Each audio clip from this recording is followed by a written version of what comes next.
81st Oregon Legislative Assembly. The 81st Oregon Legislative Assembly is the current legislative session of the Oregon Legislative Assembly, which convened on January 11, 2021. The Democratic Party of Oregon retained supermajority status in both chambers.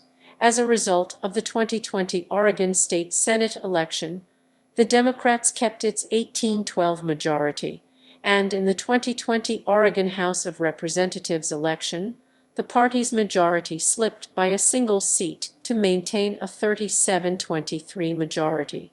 Notable legislation. Successful. Sent to referendum. Unsuccessful. Senate. The Oregon State Senate is composed of 18 Democrats, 11 Republicans, and 1 independent. Senate President Peter Courtney D11 Salem President Pro Tempore James Manning Jr. D7 Eugene Majority Leader Rob Wagner D19 Lake Oswego Minority Leader Fred Gyrod R9 Staten. Events. House.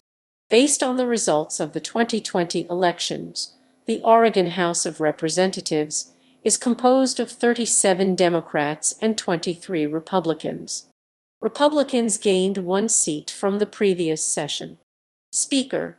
Tina Kotek D44 Portland Speaker Pro Tempore, Paul Halvey D8 Eugene Majority Leader, Barbara Smith Warner D45 Portland Minority Leader, Christine Drazen R39 Canby.